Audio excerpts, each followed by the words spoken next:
Ultimately, we work in a movie marketing studio. Our job is to get consumers interested in our movies and essentially make money.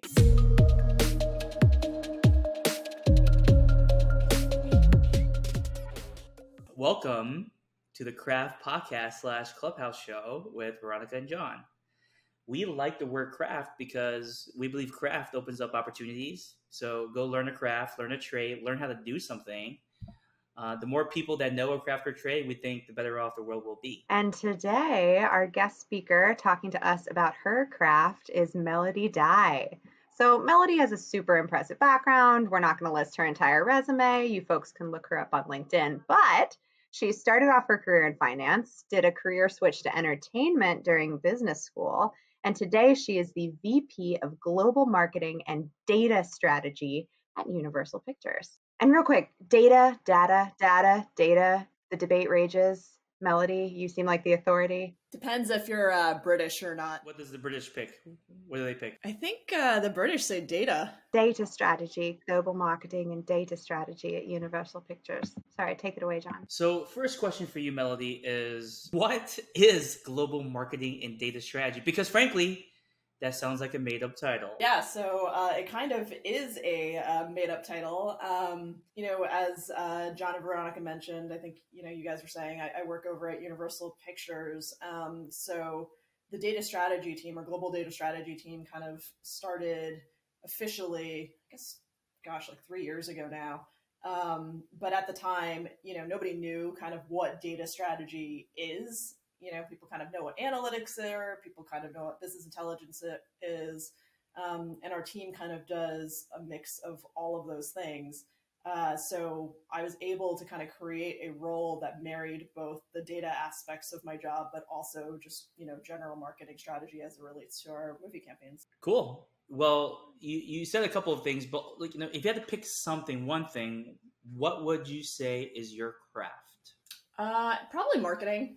Movie marketing, trying to get consumers to leave their house and come and see our movies. So what does that actually look like day to day? I mean, moment to moment, what kind of projects are you working on? How does that work actually play out on, a Tuesday? Yeah, I'd say, so my job as it currently stands is it's kind of a dual thing, right? On one hand, we have very specific film campaigns that we work on. So next big movies are Spirit Untamed, which is an animated horse movie from DreamWorks.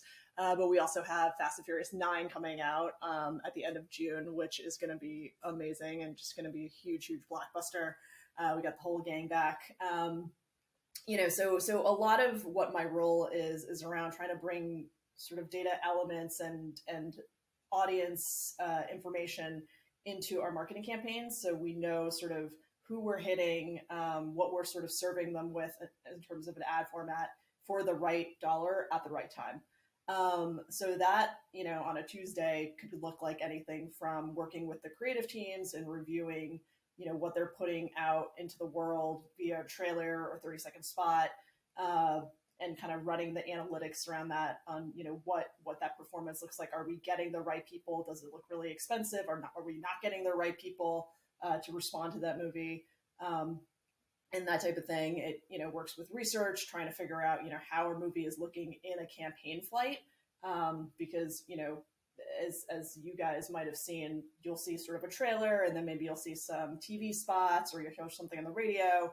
That's all part of a cohesive campaign that usually runs anywhere from 3 months, 6 months to 4 weeks. So a lot of my job is working sort of cross-functionally within the marketing team. And then there's kind of this whole other aspect of my job, and my boss calls it the Batman projects. And it's kind of, the stuff that we do in the lab, in the dark, kind of away from everybody, that we're kind of cooking up. And a lot of that work has to do with the rest of the studio, right? So we sit kind of in marketing, but we work a lot across our home entertainment teams, Focus Features, which is our indie label, our international team, trying to aggregate all the data that they have so that it makes us smarter as marketers.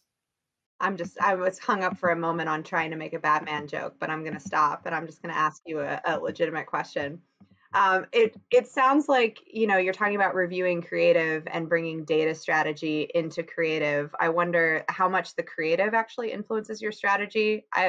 Below my question, creative doesn't always fit into a perfect box, right? It's not an exact science, and you're in the position of bringing science to that program. So how do you introduce data to a creative product? Yeah, I think it's a really tough thing to do, right? Any person who's kind of worked in the creative or entertainment industries, because creative is so personal and individualistic, and they're creating a story, and then you have the data person coming in and saying like, well, we're going to break down the elements of the creative that you just put together and tell you why it either works or doesn't work, right? So it's never a great conversation to have. But ultimately, we work in a movie marketing studio. Our job is to get consumers interested in our movies, and essentially make money. So I think, a lot of what we do with the creative team is kind of working with them to help them understand, what is resonating in that creative. And we have, a multitude of tools at our disposal to kind of suss that out. It's not perfect, but you kind of know whether or not creative works in the real world, right? So we do a lot of what we call ad testing before we sort of release anything out into the wild. And, those are very specific types of focus groups. We sort of look at different reactions. We look at different audiences. But once you kind of put that out on YouTube, Facebook, Snapchat, like any of the big platforms, there's an organic swell that may or may not happen, right? And our job is to try to delineate what that looks like and, bring that back to the creatives when needed to say, hey, this is either just blowing it up, and I think these are the elements that people really like, or we might have to rethink how we structure this campaign as we move forward. And I think what's nice is, we usually have a few different bites at the apple to convey that message because we have so many tools at our disposal. Is performance really that predictable, or how much, because you're dealing with something creative, is every movie really its own individual snowflake, or are there sort of broad applications you can have across the board? Yeah, I mean, I think the processes are the same, but it is, to your point, a snowflake in the sense that sure, we're on our Fast and Furious 9 movie, right? But the environment surrounding the release of the movie might be completely different. The storyline might be different. So, a lot of what our job is, trying to react to the stuff that's going around in, the world as it is. And a lot of that ends up either making people really wanting to go to a movie or not wanting to go to a movie and not wanting to see something, right? And so for us, release dating is really important. I think what's also really tough about our job is, we outside our measure of success is how well a movie does in a box office, right? And it's kind of like politics, right? Like you don't know who is going to be voting until the day of. So we don't know how a movie will do until opening weekend of that movie.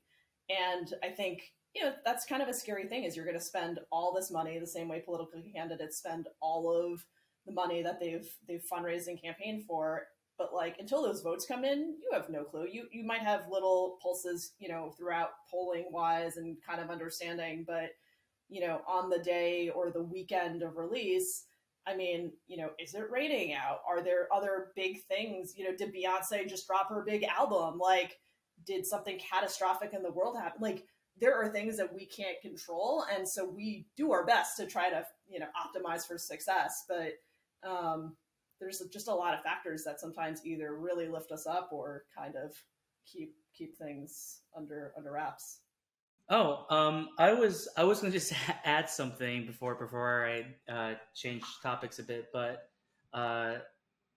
coincidentally, I was in this other talk earlier today with the former CMO of Netflix, and they have a different data for them is really about how do you pick the right movies to make, but that's more creative. But for marketing sides, like how do you get the right content in front of the right customer, and a lot of that is depends on like the assets, like like the imagery. And he was talking about just their A/B testing strategy in the past, And it was kind of interesting because engineers, when they think about, or engineers or product managers, when they think about A/B testing, it's like everything is game. So, green button, red button, blue button, purple, whatever, it's like anything goes. But I think the marketing function also owns brand. So he was like, he didn't want them to test things that were like clearly outrageous that could potentially increase engagement. So it's just interesting to understand this craft, right? Because we talked about product, or we're going to talk about product next week. So there's really like a tension between all these crafts, and the reason I like it is because, or the reason I like to learn about all these crafts is to see how they all interplay with each other. So, so that's when everything just Melody just said made me think about this topic as well. But anyways, changing topics a bit. So now I think we have we have a better sense of what what you do, but ultimately, I also want to. I'm also curious on how did you create? It's not just the title. How did you create this unique job? And do you think there are pros and cons to having a unique job? For example, when I was at Amazon, a lot of titles and jobs are super standardized. Like, you are senior product manager, you are senior marketing manager, and now you are principal product manager, you're a principal, and then everyone has like a similar leveling guidelines. And I feel like there is safety in knowing that, okay, if I check these 3 boxes, I'm at the next level. But for you, you're like creating your own universe, kind of. Yeah, I mean, it's a really good question. I mean, so my role right before this marketing one was on our strategy team, which kind of handles the green light of our movies, so the financials of our movies, and then release dating and strategic slate. So figuring out, what is the right or optimal mix of the movies that we put out every year, right? Like, and that's depending on production schedule. That's depending on what other studios are putting out. So there's a lot of thought that goes into that. I had always kind of focused on the marketing side because I thought it was just such a great blend of the creative aspect, but also kind of the business and strategy aspect, right? Because there's marketing in movie studios are kind of one of the single most spends and investment areas, right? When we go out and buy media and do that stuff, along with production, obviously. And so I had always focused my strategy projects on marketing. And when this opportunity kind of came up, it started as, essentially an analytics role. And it was very much, very, very narrow. It was on digital analytics. It was something that the marketing team within the digital group and sort of the presidents of marketing kind of understood and knew, but it was very, very narrow. And I have to give credit to my boss, this guy, Chris, who actually saw sort of the potential of what it could be. And, Chris's background was he ran digital marketing for our international territories. So he's British, he's from London. And it's just a completely different approach. But I think just given his experience and background in the space, he kind of saw that this is where a lot of companies were going, not just in just movie studios, but, CPG companies, Facebook, obviously, Google, Amazon, like all of these different consumer facing products. That is where, data strategy has become such a core piece of how they operate. And then you kind of mentioned Netflix before. I mean, they own their customer and they know their customer better than anybody, right? So when he came over, he essentially pitched this idea of a global data strategy and transformation role. And, I had sort of worked with him a few times, and he mentioned like, hey, are you interested in coming over and helping me start this team? And I had no idea like what this actually meant. Like, he kind of explained to me what data strategy was. And I was just like, this just honestly sounds so boring. And like, I don't want to be the analytics person that gets pigeonholed. But after, some just conversations, I remember the guy who now is effectively like the COO of Universal Pictures, his advice to me was like, look, this is a growing area and you can kind of make this role whatever you want it to be, right? And so he's like, try it out. Like, there's nothing, it's probably a really good growth trajectory. And I was like, all right, like, let me take this risk. you know, it wasn't super easy to what you were saying, because there wasn't any defined guidelines of what the role should be, and it was kind of us essentially like elbowing our way into different rooms and sort of saying like, hey, did you guys think about this, and we could bring this. And you know, so much of our like first year and a half was, I mean, I used to joke like I felt like one of those Mormons kind of knocking on doors and being like, hey, have you heard of like the Church of Data, like would you guys like to buy our product, you know, or like one of those Avon ladies. And you know, trying to sort of, and that's what we did. And you know, we kind of laid this foundation and sort of focused our efforts and kind of built out what the vision could be. And you know, I think when pandemic hit in 2020, it sort of opened everything up, because people actually wanted the data and were like, oh, we don't know how to market movies like this to a direct to consumer, you know, place when movie theaters close. Like, what are we doing? And you know, I think all the sort of pre-work that we had done accelerated a lot of that vision that we sort of set forth when we started the team. But it's definitely ebbed and flow. Like if I picked up sort of some of those strategy docs that we put together back in, I don't know, 2017 or 2018, I mean, some of it is like, oh, we're still working on this. Okay. But other things were just like, oh, remember that was like so cute, and we thought it was only going to be this thing, and now it's this, you know, huge monstrosity in terms of a project scope. And you know, we've made so much progress. So yeah. How does one get into the movie industry? It's super glamorous, super competitive. You know, how did you get in? And you know, how do other people get in? And I think you were starting to talk about the different tracks. Yeah. So it's sometimes glamorous, but most of the time you're just sitting in a windowless office and crying. No, I'm just kidding. No, so I mean, the route that I actually took was, you know, maybe not something that's super traditional for the entertainment industry, which is I went to business school and made a career switch within business school. So my background is actually in finance, and I worked in energy investments. So, you know, oil fields and power plants and renewable energy. So pretty far from the magic of movie making, if you want to call it that. But, you know, I always had sort of a passion for the space. I, you know, just love movies and TV shows and sort of all that type of content. And, you know, wanted to kind of see what it was about. So business school kind of gave me that space to really have those conversations and talk to different people who were in the industry. And, you know, because it's such a creative industry, the more traditional route that I hear people taking is, you know, they come out here and they intern and, you know, start as assistants at the talent agencies.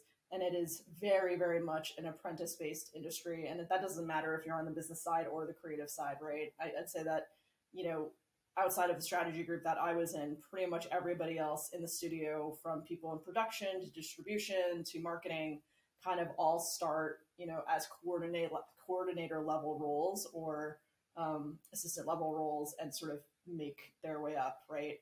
And as a result, you actually do have people who've been with studios or been with the same companies for 20, 30 years, which is kind of a crazy thing, right?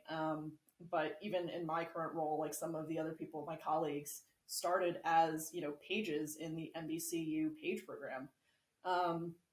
So I'd say, you know, there's definitely some openings kind of going up in the space, and kind of the same thing. Like if your goal is, hey, I really want to be on the production side, or I want to be a creative exec, or I want to work in that space, I mean, an assistantship is like one of the most interesting ways to go, because you see so much of the business. And, you know, people, I think there's been books and articles and everything written about, you know, how could we have an industry that's awful like that? But there's really nothing that gives you sort of a lay of the land the way that those roles do, right? And just kind of understanding how this world operates, which is not, you know, not really like other industries, if I'll be honest. No, I agree. I feel like the way to understand what the room is like is to get in the room in the first place. And so how do you get in the room when you have no experience? You know, I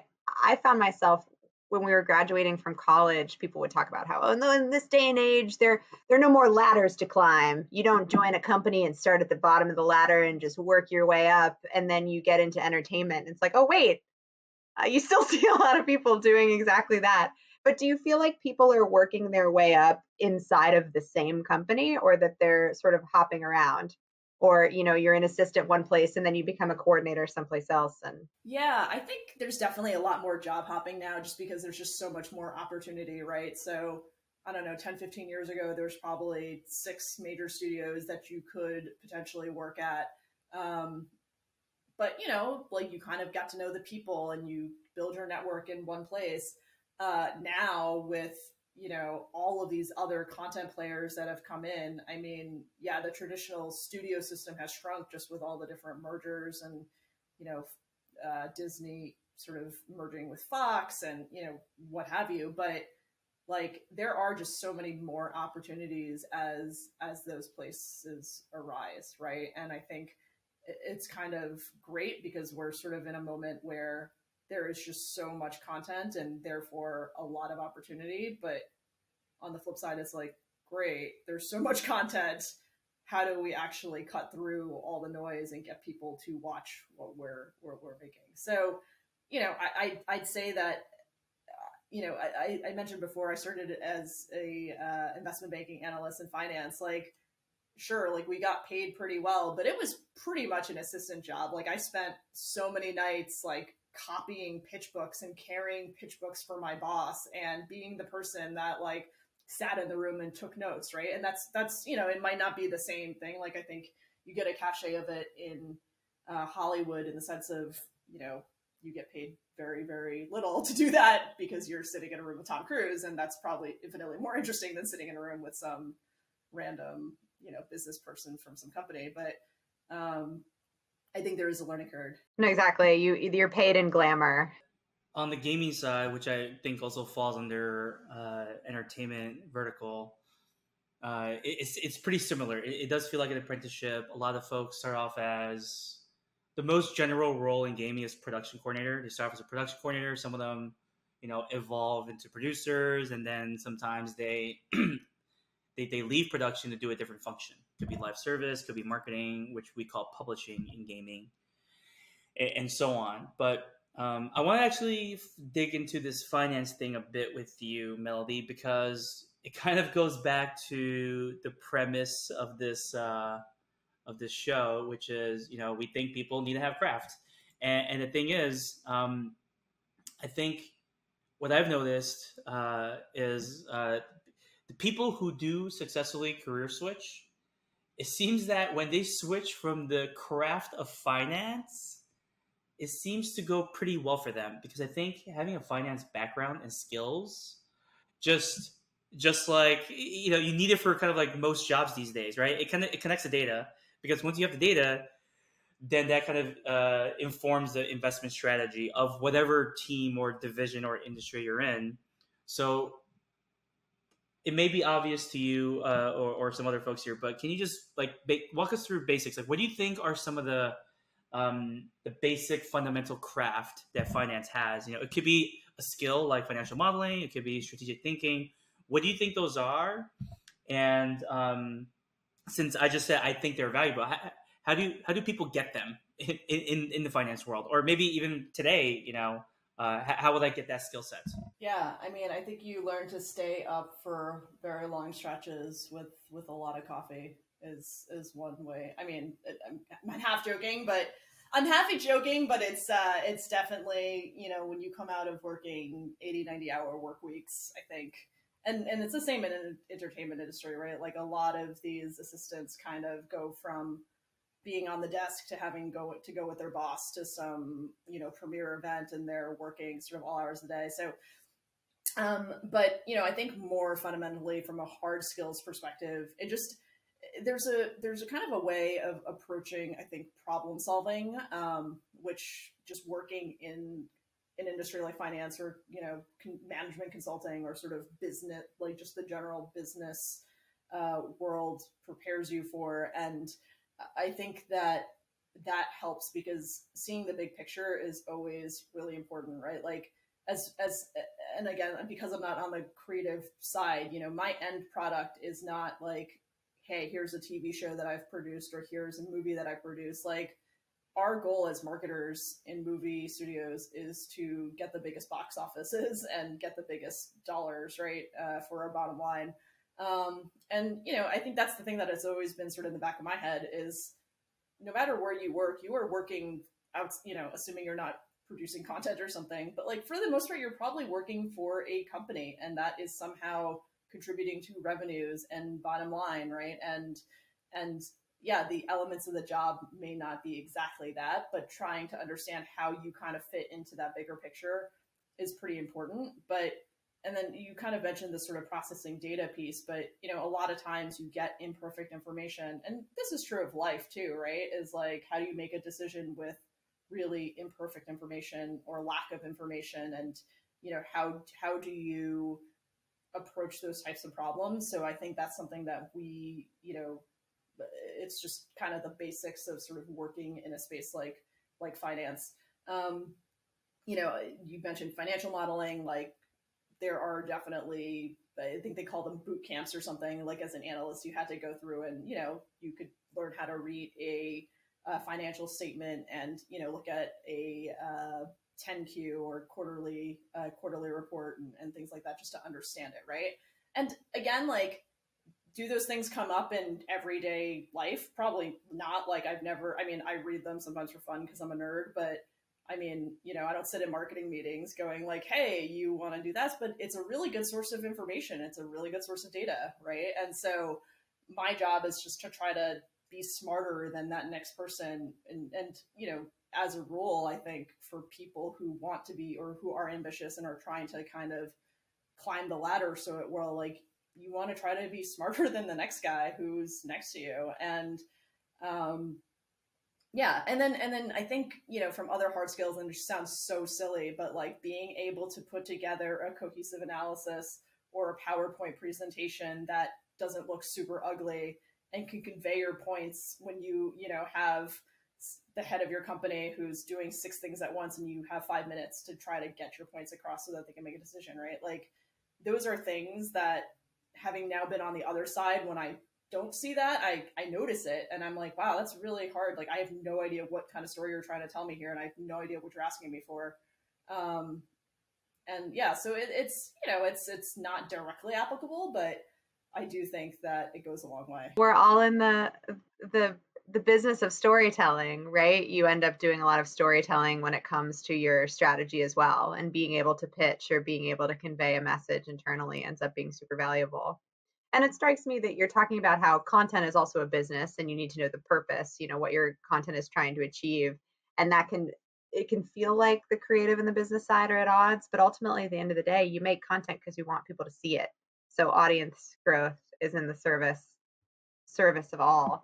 You mentioned at one point, staying up on your industry and being smarter than the next guy. I wonder, do you have any go-tos in terms of what you read? Places that you feel like are the best for getting info, or any recs? Yeah, I think for the entertainment industry, and again, like, this might just be because I live in the bubble of LA and everybody kind of lives and dies by this, but like The Hollywood Reporter, Variety, Deadline, yeah, and they have people who cover this on an hourly basis, right? And it's everything from comings and goings of executives who are moving around to what different studios are doing with their slates, and what deals or production deals have been signed up.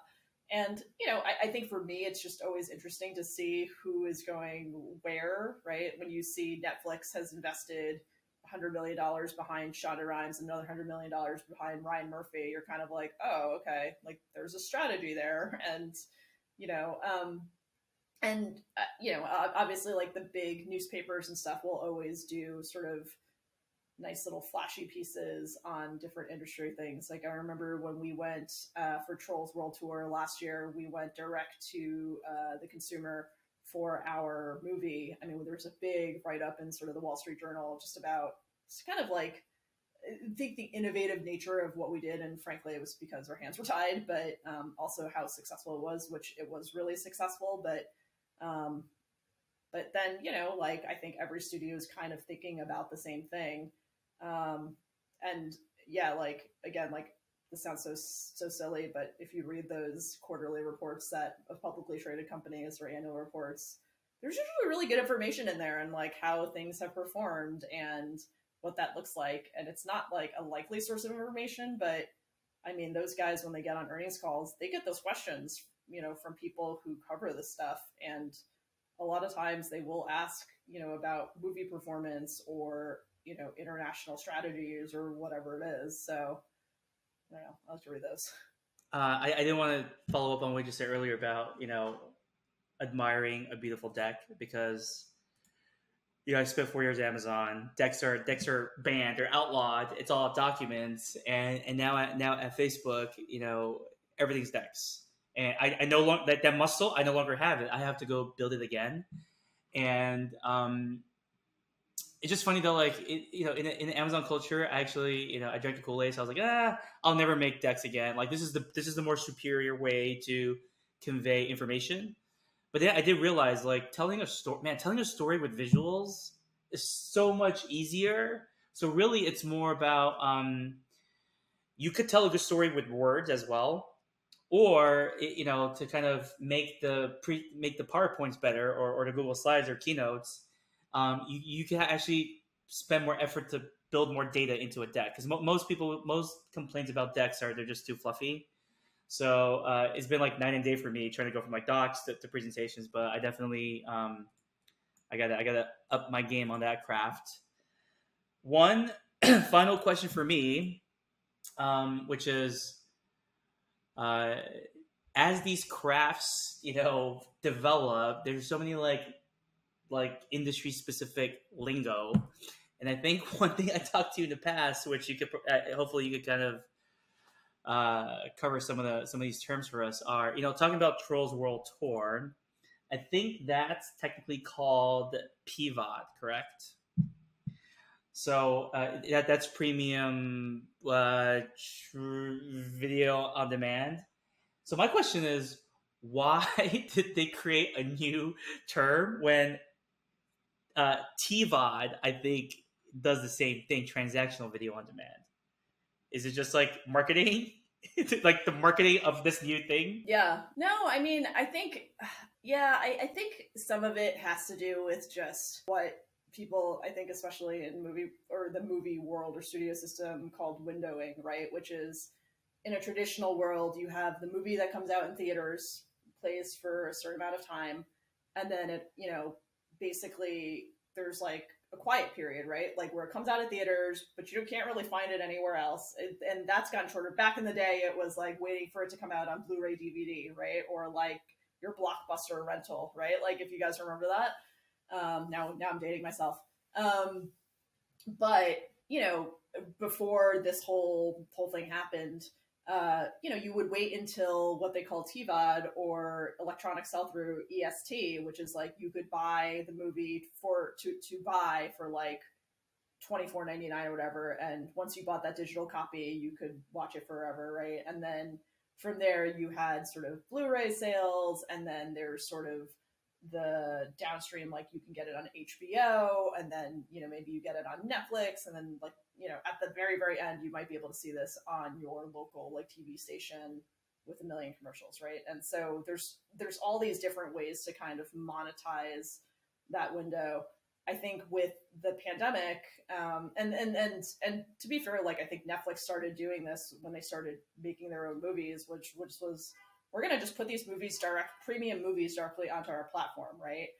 And there's just a very intertwined / fragile ecosystem where theater owners, if you're AMC or Regal or what have you, if you do that, they will say, we don't want to play your movie, but they also need your movie because they need product to get people in the theater. So it's kind of a weird, you know, catch-22, damned if you do, damned if you don't.